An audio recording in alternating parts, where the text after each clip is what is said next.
What's going on, guys? Welcome back to the Life Through Sport podcast. We're going to try something a little bit different in today's episode. I'm going to be sharing two stories from the 9-month period from my playing career that would shape me as a player, a person, and the coach that I am today. I guess you could say that this was a driving force behind why I started a podcast like this. Because as I reflect, it taught me everything I needed to know about adversity, discipline, and the realities of life.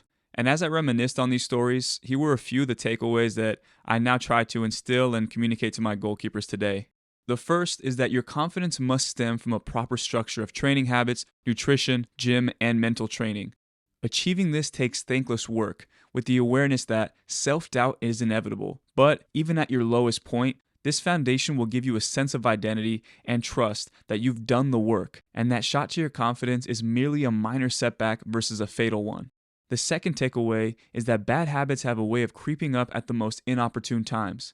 If you lack the discipline to correct them, they can create a level of doubt that has you playing off fear versus instinct. So don't wait until you're hit with adversity to address them. Be proactive and stubborn about getting this process done. My last takeaway is that everything in life has a process attached to it. And while it's difficult to know exactly when you'll be faced with adversity, it's crucial to have a structure in place that can be used to rebuild yourself.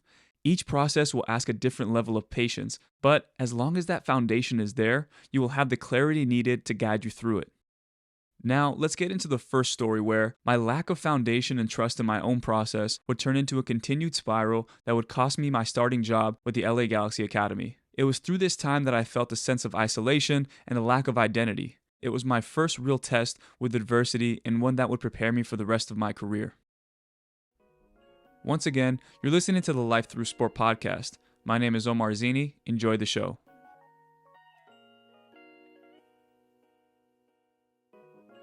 So I was 16 years old, and it was the first year of the LA Galaxy Academy. I had earned my starting spot on the team earlier in the year and was able to maintain it as we got closer to the Academy playoffs. And in that year, we were probably one of the best teams in the country, if not the best teams in the Western region.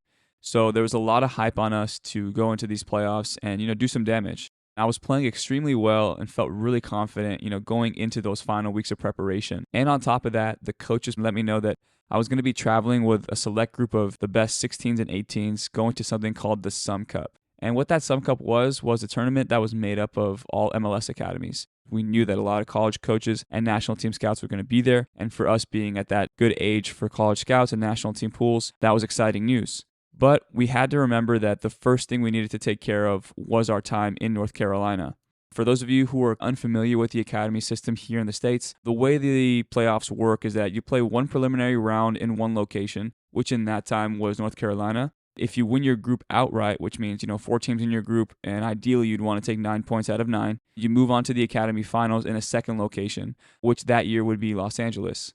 There was an extra amount of pressure and expectation for us to win that group in North Carolina and then come home with a chance to win the tournament in front of our fans. So in the weeks leading up to the playoffs, things began to be way more professional. It just felt more of like a legit business trip for us. Fast forward to the actual travel day. We're getting on our flight to North Carolina. I'm feeling ready to go, thinking ahead to Los Angeles, trying to think about what it would be like to play in front of our home fans and have everybody come out with the drums, the riot squad, all that stuff. So I'm already thinking about that. So we get there, it's match day, and I remember getting up, going down to breakfast, getting that last-minute pep talk from our goalkeeper coach, Matt Mennel. He didn't really put that much pressure on me in that sense, but he let us know, and he let me and the other goalkeeper know what was on the line in that first game. We have to leave this field with a result. If we can get 1, great, but if we can get 3, even better. And, when he said that right away, something triggered in my mind to go, oh, God, okay, this is bigger than I thought it was going to be. Not on the line, a lot of high stakes, but high risk, high reward type situation. So I was excited because it made us feel like we were professionals. And, we get on the bus, we get to the field, hot, sticky. It was very humid. Get off the bus, but then we see the fields. They have these billboards that are laid out across the sidelines. And then you have freshly cut grass, freshly painted fields. It just felt like a professional environment. So I go through my warm-up, get my last few touches there to kind of continue to build up my confidence, finally put on my game shirt, shake the coach's hand, get onto the field, and the game starts. In that first half, I really didn't have much to do. Came out for a few crosses, distributed the ball out of the back a few times, and just was able to keep things relatively simple. Get to halftime, getting some last-minute notes from our coaches, talking tactics. Then the second half starts. About 10 minutes in, they get this shot on target, and it was probably from like 25 yards out. Little did I know that this shot on target would kickstart a few things, and the reason why I have this podcast going right now. This shot was not special at all. 10 out of 10 times, that's a routine save, and one that your teammates turn their backs on you because they're already getting into their starting spots, waiting for you to outlet the ball out of the back.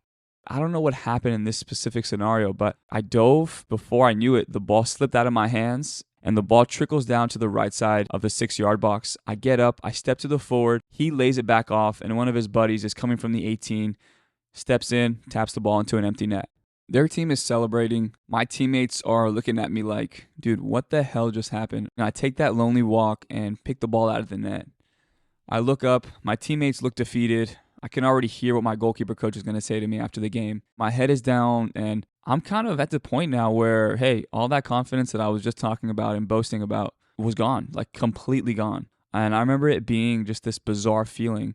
I was never the kind of guy to make these high-profile mistakes. I wasn't seen as that, and it was difficult for me to react to the situation because I had never been in it.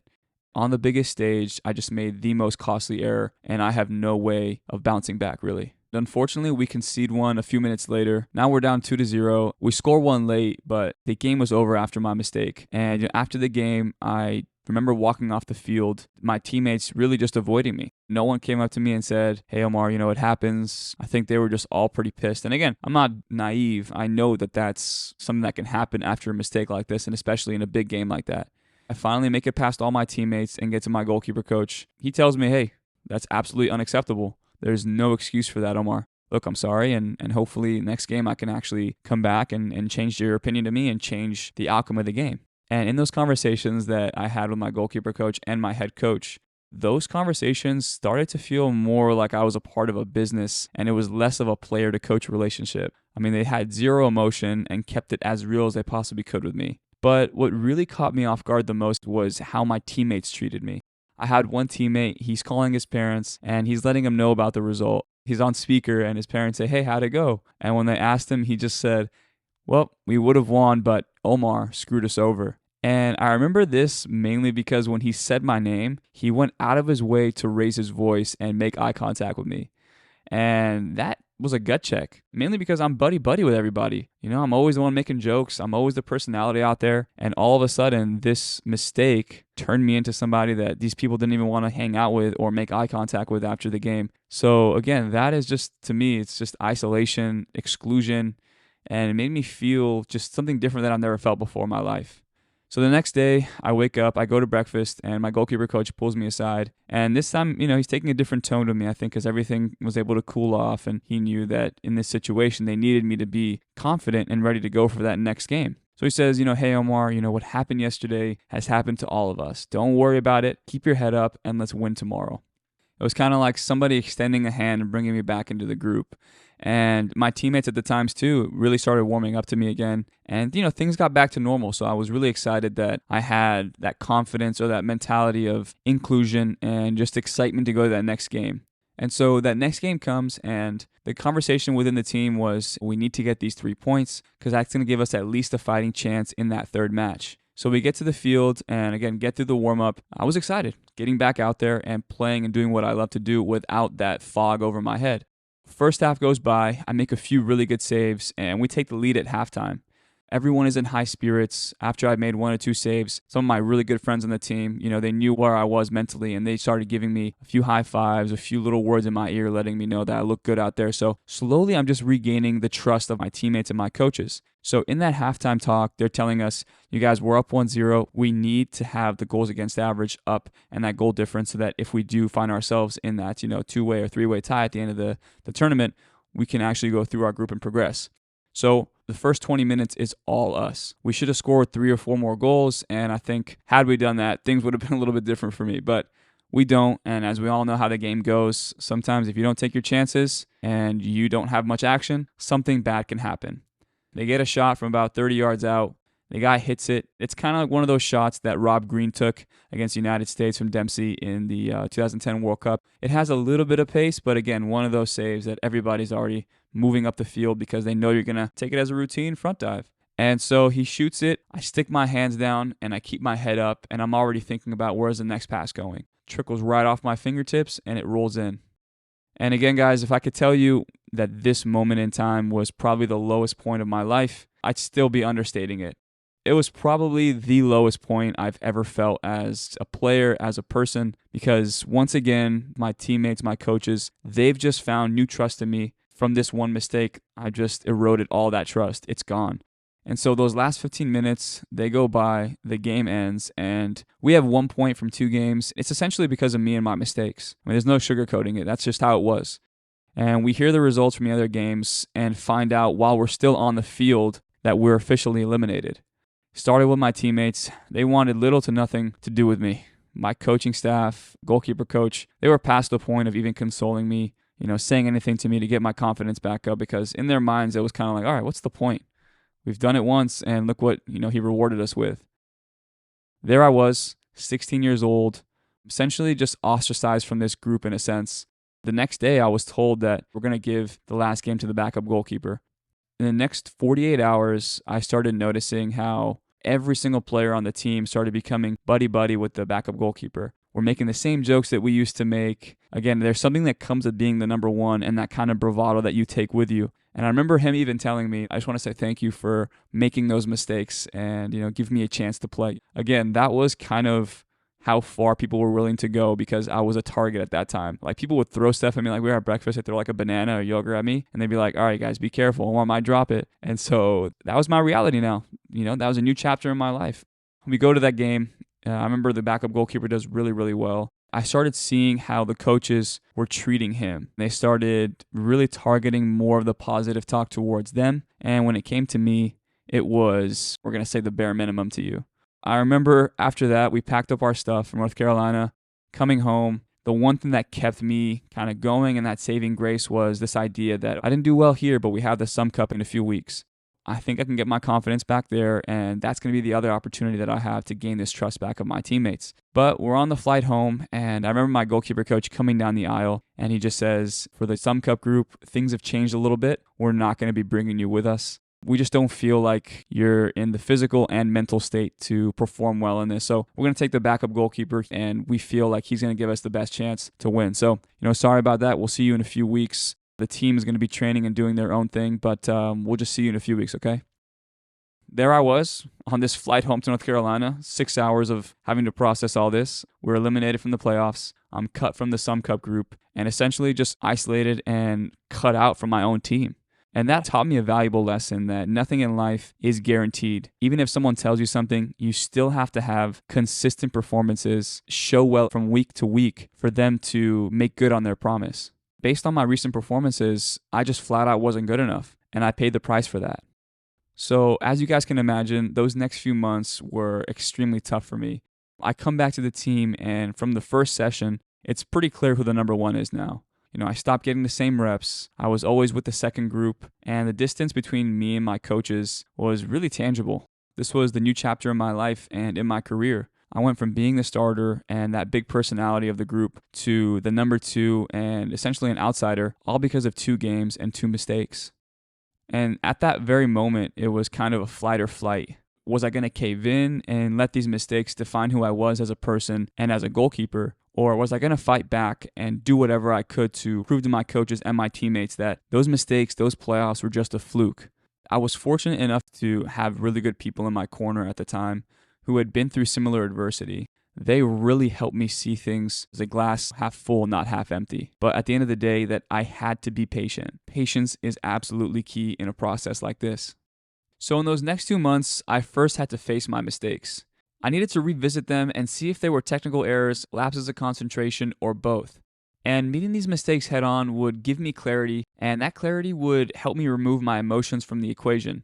And once I did, I understood that my mistakes were technical errors and that they could have easily been prevented. Had I just maintained eye contact with both shots and gone through the technical progressions like I had done my entire life, I would have been able to save both of them.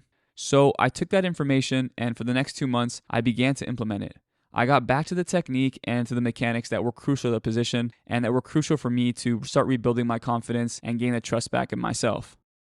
Next, I truly had to recognize that all this was a process. And what I mean by that is, when I went to training, I couldn't chase the game.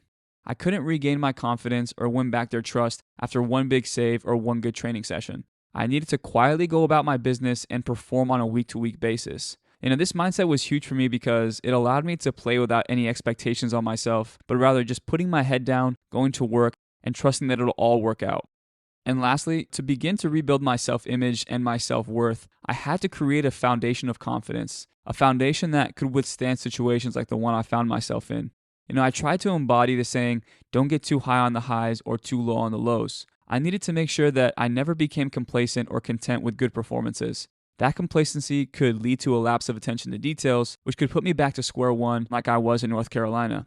I also couldn't get too low on the lows. Instead, the idea was that I should have so much confidence in my abilities that even if I were to concede a goal from a mistake, I could bounce back and lean on that foundation of confidence to weather the storm. It took me time, but to be honest with you, there wasn't a specific timeline or anything like that. I just controlled what I could control and set realistic expectations that I could meet. And that was the important thing.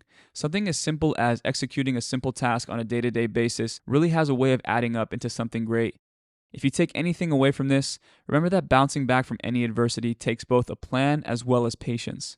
You need to be willing to go through a grueling process, and within that process, be willing to take everything in stride. Whether it's comments from your coaches or you needing to look in the mirror and be realistic with yourself, you need to be able to take all of that with you and use it as constructive criticism. And if you're currently going through this process, I hope that these tips have helped you gain some clarity that it's not the end of the world.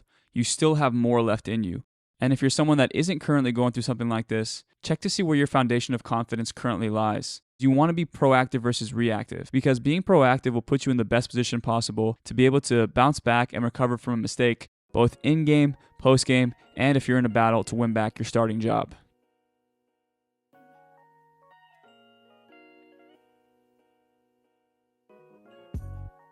Now, in the next part of this episode, we'll dive into the Academy Showcase game that showed me what a lack of proper structure can lead to. A proper quote for this experience would be, "Stay ready so you never have to get ready." And regrettably, when reminiscing on this, I had a few opportunities to address my bad off-field habits, but because the repercussions were never severe enough, I just brushed them off to the side. Unfortunately, this showcase would prove to be a perfect storm of adversity, and one that was needed to remind me of what can happen if you try to get ready and there just isn't enough time. And so, to paint a picture for you guys, I was 16 years old, a junior in high school, and I was being recruited by some of the top programs like Berkeley, Stanford, New Mexico, and UCLA. And this was just around the time that I had just joined the LA Galaxy Academy, so my profile as a top goalkeeper in Southern California began to grow. So I had reached out to these coaches and I said, hey, I'm going to be playing at this field in Lancaster for the fall showcase of the Development Academy. And when I got the yes from all 5 of those programs, my mind kind of went into a panic state. And I started realizing, oh crap, okay, I have 5 days. If I do this, this, and this, I'll be ready. And that formula and that equation had worked wonders for me over the years. If I felt like I was out of shape or I felt like I had eaten more than I had worked out, I was going to go on a little bit of a jog to sweat it out and then even things out. So 5 days out, I said, okay, what are a few things that I haven't been doing that I should be doing? Okay, let's go to the gym. Let's eat better. Let's go to training and let's work on the side volley. Let's work on the front dive. Let's work on things that I don't really focus on enough. So I started doing all of those. It was Monday. The showcase game was on the Sunday. So on Monday, I went to the gym in the morning before school, got back home, had a protein shake. Then I got my salad from Trader Joe's, had that ready to go for lunch. And then after lunch, I came home, did some foam roll stretches, stretched out my body. And then from there, I went to training. So in training, I started getting into situations where I would force a situation. I started coming out for balls that I shouldn't be coming out for just to kind of prove a point. But I was instilling all these bad habits because I was trying to do too much, and it's because of a lack of preparation in the macro. And so on Sunday, I see all these coaches sitting down, they're getting their chairs opened up, they're all wearing their polos from their schools. I'm still a little bit nervous because now I'm thinking, man, there's a lot of things that, I tried and it didn't really work out, but what if I do that in a game? Do you think that's going to work? And it's that, constant battle with the voices in your head of like, try something and maybe it works, or don't try anything, stick to your game plan because you don't want to mess up. And so I had this constant battle, especially in the warm-ups, to try some more stuff just to see if I had it in me on the day. showing off to my teammates, expressing this confidence to them. I started to express that to the coaches. And normally I'm really talkative and somebody who is cracking jokes. That's probably not the move this time around because it may look unprofessional. I don't know if the coaches want to see that. So I completely ignored my teammates and I went straight to the warm-up and I started doing like very robotic movements. And like when I think back on it now, it was very foolish and again, very naive of me to think that that is what the coaches were looking for. In this game, there were actually 3 plays that I'll never forget. The first play, they hit a long ball over the top, and it was a ball that was going to fall right on top of the 18. And I remember I yelled keeper, and I started running out. My initial instinct actually told me don't run, because if I start to run, I know I'm not going to get there. But I said, screw it, man. I got to show these coaches what I'm about. I got to show them that I have the confidence to command more than my 6. So I yell keeper, and I see my defender from the corner of his eye kind of like, is this guy really serious right now? And I'm like sprinting right behind him, ready to punch the ball. He heads it away. I'm scrambling back to my 6, trying to make sure that I don't get chipped by anybody. Luckily, my defender cleared it far enough where it was out of danger, and I didn't have to worry about that. But right there, that's 1 strike off of Omar Zeenni if you're a coach. The second instance was a free kick. It was going to the far post, and it was above head height. It was probably like 10 feet in the air, and everybody knew that the ball was going to go out of bounds. But as I was tracking it across, I said, if I can do something with this, why not do something with this? I started tracking it, and I got to it, and I tipped it out of bounds for a corner kick. If you were just a regular bystander and somebody walking by and you saw a goalkeeper doing that, you'd probably be shaking your head and again saying, what in the world was he thinking? Even I know that that was not a good play. You can only imagine what a Division I college coach who recruits goalkeepers every single week is probably thinking at this point. And I remember tipping it out of bounds and being on the ground, getting up, looking at my parents who were sitting on the sideline where I had fallen, my mom mouthing to me like, Omar, get it together. That was kind of the precursor into this moment where it was just so obvious that I was trying to do too much. And I'm sure these coaches, when they were looking at my profile, reaching out to their sources saying, really? You told me to come see this guy? Now, with the second play, they hit a shot from about 30 yards out. It's falling right in my bubble. And as we all know, the bubble is in our reach. So it can easily be a little shuffle. You either catch it, you knock it down, or it's turned into a little collapse dive. But I chose neither of those and instead decided to sweep my own legs and punch the ball away and made the most dramatic save that you can possibly imagine. If that was actually posted on Instagram today, there'd be a lot of hate mail, a lot of DMs at me saying, okay, who are you trying to impress, dude? Second half, we go up 5-0. It's pretty much over. It's one of those situations where those 3 mistakes or those 3 kind of like questionable mistakes at the beginning for me, I could easily email the coaches and just say, hey, I'm sorry that I didn't look my best. I was a little nervous. I'd love to come to an ID camp and, still have a good rapport with them. But then this happened. They had a guy who, the ball bounced right there, perfect to him in the middle of the field, puts his head down, and I realize I'm about 25 yards out. I start sprinting back to my goal. He shoots it. I try to tip the ball over. It hits the crossbar, hits me, and it goes in. I'm thinking to myself, I cannot believe that this just happened. I pick the ball up, roll it to the middle of the field, add insult to injury. By the time I did all that, the coaches had picked up their stuff. They left. I had never heard from the coaches after that ever again. None of those schools, and especially New Mexico, who was emailing me every single week. And we had a mutual friend, the head coach and I had a mutual family friend, and they kept telling me that he wants me to go there. He wants me to go there. Just sign the paperwork. You're good to go. No calls, nothing. And then for the next year, I was trying to get to UC Irvine, and I remember even going on an official visit, sat down with the coach, and he literally looked at me in my face and he said, "We like you, but you're too nice. We just don't think that on the field you'd be much of a presence. So we're going to keep our options open." And I honestly couldn't believe that this guy was like looking at me and telling me this. And even with him saying this, probably like a month later, I was just so desperate to sign with the team or go to a college just because all my other options had been exhausted that I emailed their goalkeeper coach and I said, hey, I'll come for free.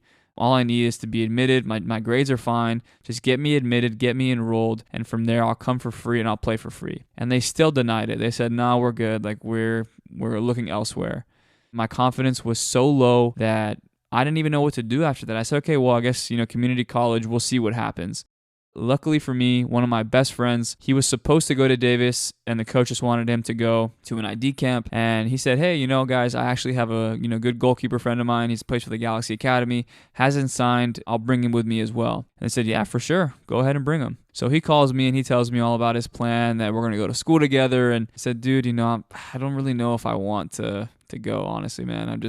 My confidence is super low. I don't really want to be denied again. And he just kept convincing me. He said, dude, we got to do this. So I finally caved in. I said, okay, let's do it. There's so many memories from this, but I remember sitting in a hotel parking lot, and my mom and I just sat in the car and we started doing this little prayer. And she's just like, God, if this is a situation for Omar, please, like, help him feel comfortable today and help him play well. I remember I was like, well, I wasn't even supposed to come to this trial, so why am I stressing so much? Like, why don't I just go out there and have fun?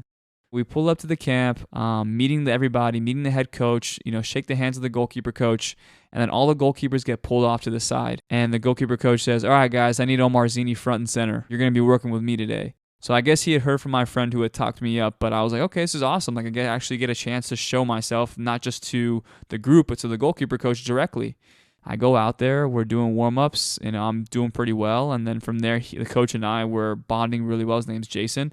And then we play 11v11. I learned my back four, all their names. And I wish I didn't know them because I probably wouldn't have screamed as much, but I was like screaming these guys' heads off. They liked that though. They liked my presence. And then after we finished the 11v11s, I went to the small-sided games. I was verbal. I was making a lot of saves, a lot of good 1v1s, a lot of good shot stopping. So I think honestly, now that I'm speaking about it and reminiscing, I'm so happy that I was able to go in there with the weight off my shoulders and just play my game. Because I think a lot of the times nerves, cramming all this preparation into one weekend and having it all pay off, it can be counterproductive and you can really play like a shell of yourself. So I was really fortunate to go in there, do what I needed to do. I walked out of there and the goalkeeper coach gave me a piece of tape. It had his phone number on there and he said, give me a call. We're very interested in you. I remember getting in the car and looking at my mom like, okay, I'm not going to get too excited ever again because of what happened with the Scouts last showcase, but this looks like it could be a good opportunity. We drive home and we're just, so ecstatic. And then the head coach calls me 7 days later and says, hey, Omar, we were really impressed with you. We really liked the way you played and we feel like it would be a great fit here at Davis. And within 7 days, I had committed to Davis. I went to the camp, didn't even really walk around the campus at all. But all of a sudden, now I went from being kind of a nobody with no confidence, having these teams not even want me, having a coach tell me to my face that I was too soft, telling me that my game wouldn't translate to the college game, and that he needed somebody back there with a presence. All the things that I was, and he was telling me that I wasn't. But I just kept knocking on doors, and my buddy got this opportunity, played like myself, was able to show well. And that's kind of where I want to end this podcast and just really let you know that with everything I said, remember that not every single coach that you play in front of is going to like the way you play. And it's a hard pill to swallow, but it's the truth. Some coaches don't like guys who play out of the back, and there's some people who do. And if you're good with your feet, great. And if you're good with your feet and a coach who doesn't like you playing out of the back sees that, they're probably going to be like, oh, okay, that's not my style. Or if you're not that good at crosses, or there's always going to be something. At the end of the day, you have something in you, that X factor in you that you have that nobody else can provide, nobody else has. But there's going to be that one person who's going to take a chance on you and your abilities, but you got to be willing to hear no 100 times so that person who's still looking and you're still there knocking on doors, that perfect marriage meets and now you guys are together and you guys can end up, how I ended up at Davis. Things can switch in the blink of an eye. Because you never know if you're going to be that next goalkeeper on that coach's list. And if you are, be ready to seize that opportunity. Be ready to take it and run with it because you earned it. 12:47. Walking through the